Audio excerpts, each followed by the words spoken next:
I made a penannular brooch. You know, there's people on the internet that make really fancy ones. That's not me.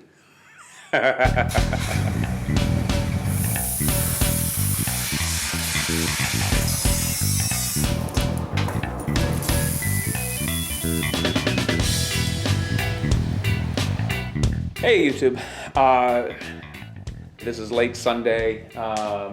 Just going to put together something real quick, a little short little thing. It's time on the forge, and that's what this is all about, is getting time on the forge on a more or less regular daily basis. And today, I think I want to make a blanket pin, a penannular brooch. Is it brooch or brooch? Brooch? Brooch. Penannular brooch, blanket pin, whatever. The little circle section deal with a pin through it, and you lock things with it. That's what we're going to make. We've got the fire started. I've selected a material. I'm going to use. There it is. We're going to use this. This is more that 1/4-inch square bar. I'm going to use it for both the penannular part and the pin. So yeah, let's not waste time. I'm going to cut this thing, I don't know, 6 or 7 inches long. I don't know exactly, but we're making kind of a small one, so it's got to be,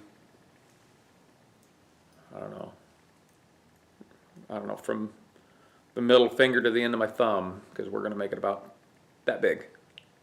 So let's get started. So I want to make it about 3 inches outside. What would that be? Is that what I want? About 3 inches to the outside? 2.5. Let's make it closer to 2.5 inches on the outside, to the inside rather. So, let's see, that's about,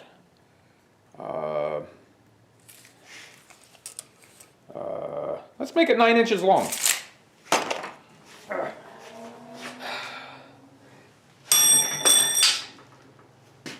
Well, now I gotta go fish that out from under a table.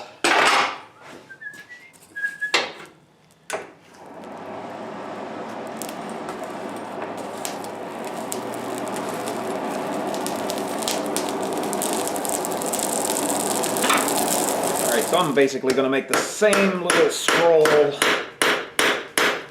taper that we did on those S-hooks. This little stuff doesn't take any time at all to get hot in the forge.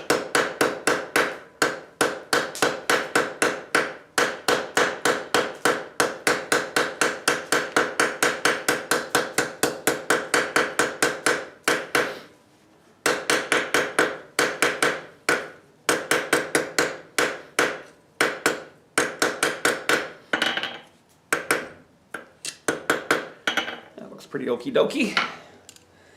Now, let's just do the other side, the other end. All right.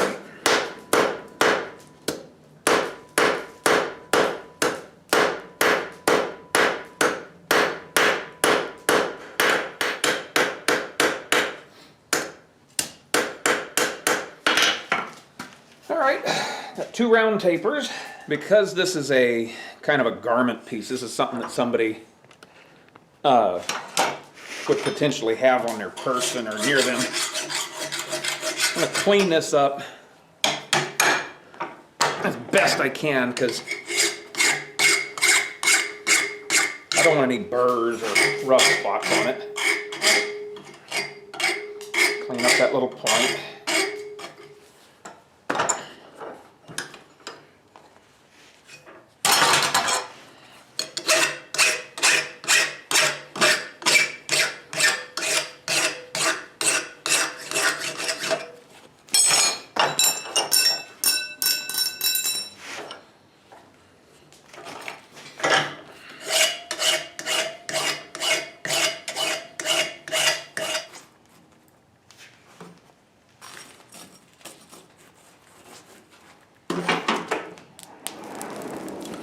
Okay.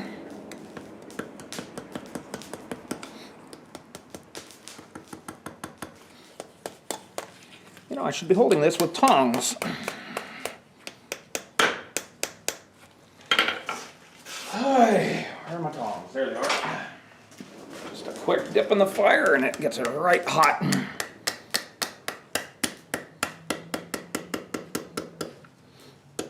Okay, I kind of like that. Let's see if we can make the other side look like it.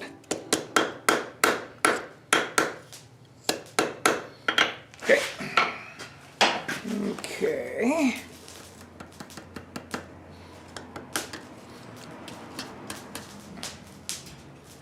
That way.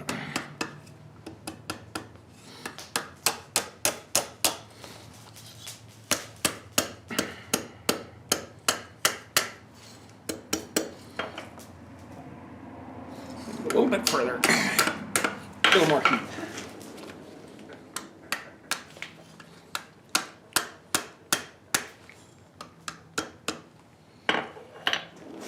Alright, let's just get this a little bit further. Yeah, like that. Now it looks pretty close. Yeah, it looks pretty close to me. Alright. Let's throw a twist in the middle. Alright, let's see where we want it. Somewhere in here, I guess. May have to do this multiple times. Honestly, this could be done cold, but, you know. There's one. Yeah, this is not, it's not twisting evenly. One advantage to doing this kind of thing cold is you don't have to worry about controlling your heat. Let's just leave it like that. Oops. And of course that's not going to do any good on the floor. Yeah, I didn't hit the middle. Let's see if we can heat that little section, add a couple more twists. Okay, one of the beauties of a coal forge is you can really kind of control your heat where you're putting it. And then just like that. Do I need to go a little further? Let's just leave it at that.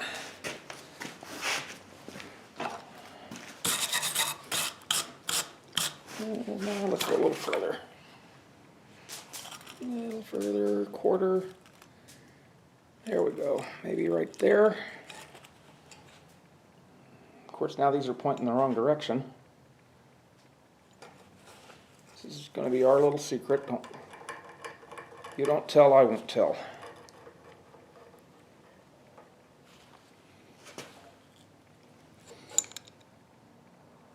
Beautiful. Nobody will ever know. All right.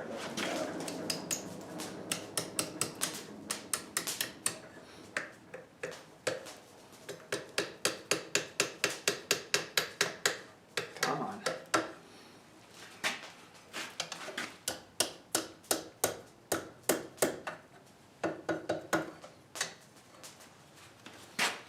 I got a hold of this wrong. There we go.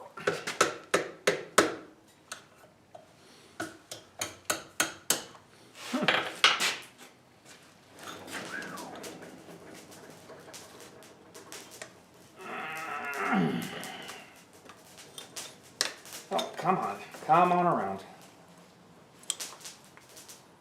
Yeah, that's starting to look like something.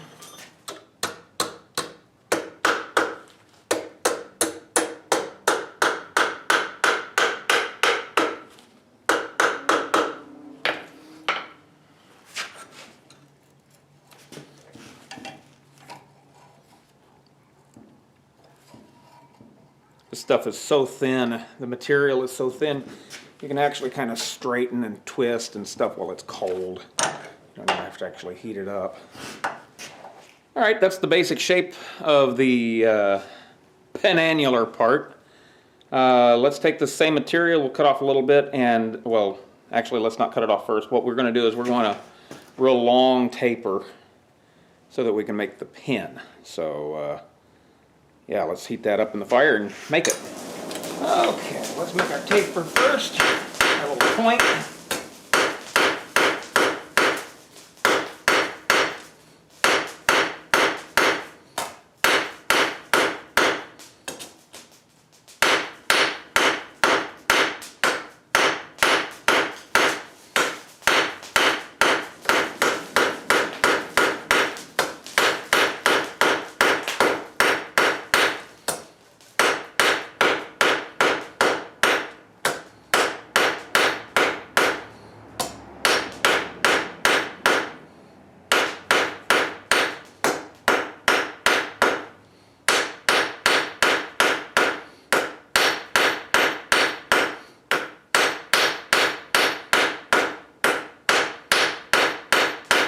Okay, let's start making it round.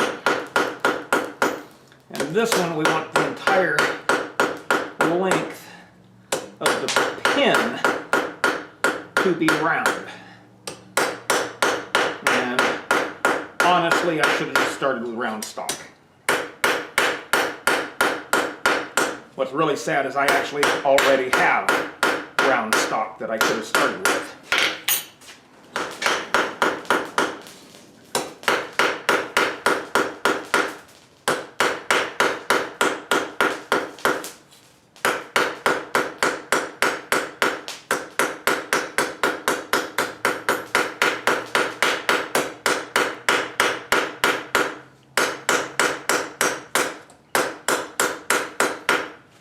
Okay, that's probably long enough. Let's get it straighten it a little. Okay, just like I mentioned before, because this is kind of a garment piece, we want to make sure it's nice and smooth and, you know, comfortable on the hand. We don't want it to have any snags.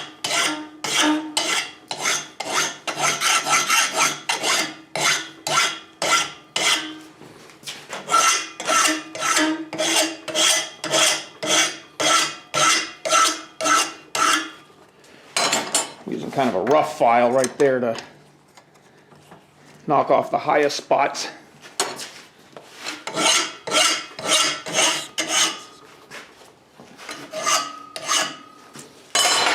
Okay, that's roughed in. Let's get this.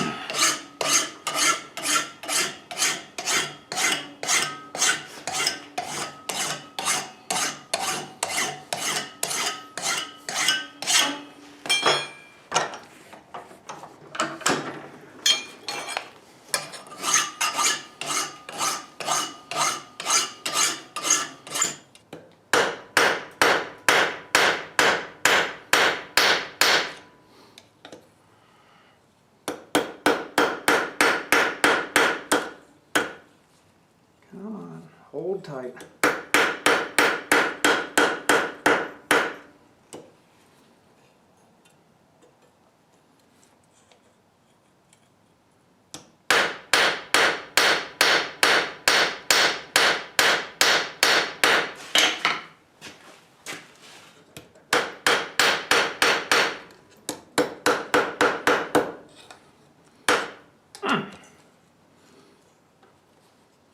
I have to build some tongs.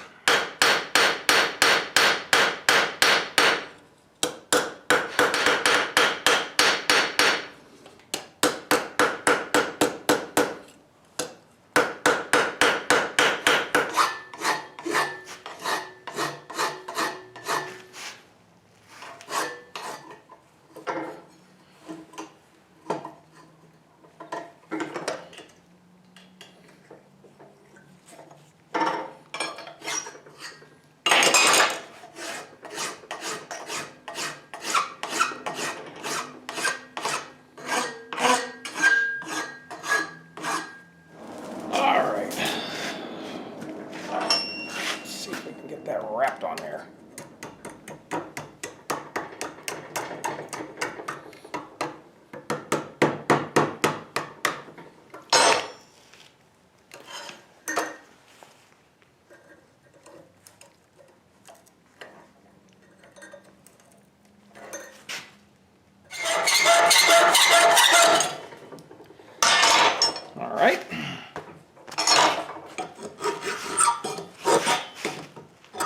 Okay.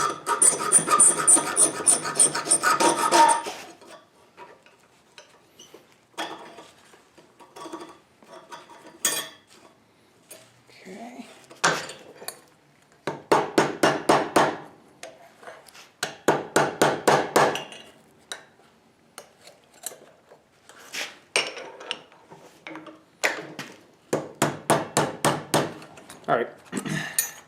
Despite what it looks like, I've actually made quite a few of these, and there's reasons I've done certain things here, but I probably should have thought this out before I started. There we go, now it's moving a little freer. One of the things I like to do on these is, because this is the face, if you look at the profile here, see if you can see what I'm looking at, showing you. If you look at this pin, it goes straight, which means that when you pin this through fabric, it's got to go, it's going to pull that fabric way up and over. And what I've found makes it actually usable is to put a slight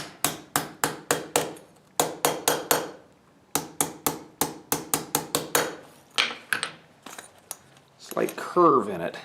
Now this pin sticks out a little further than I've ever made them, but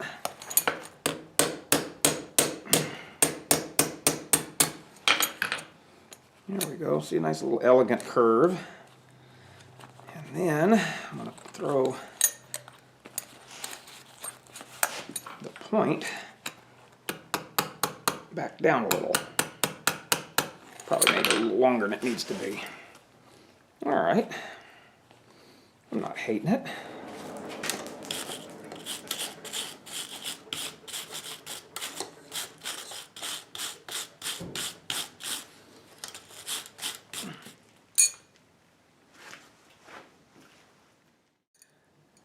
Well, that's tonight's project. A Penannular Brooch, blanket pin, or whatever they call them.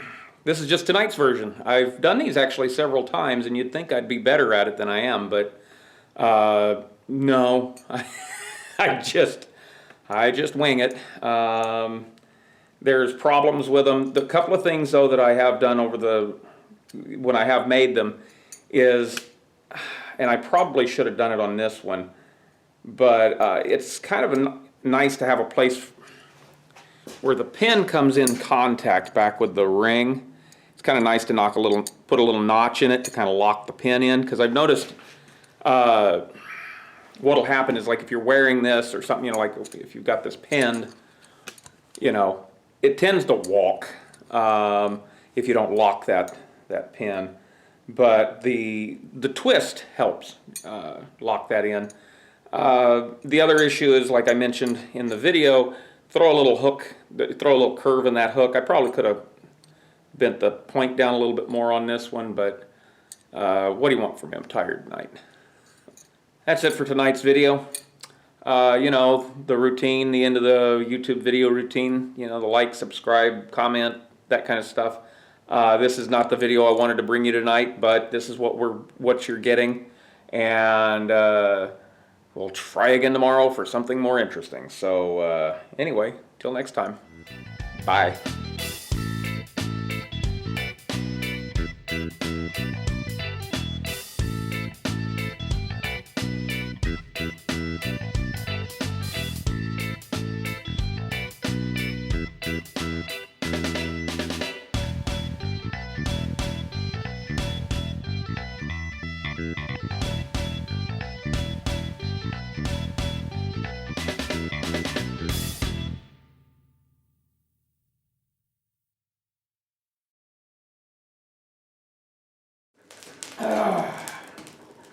Had a little moth, his name was Ernie, flew too close to the flame, and Ernie Bernie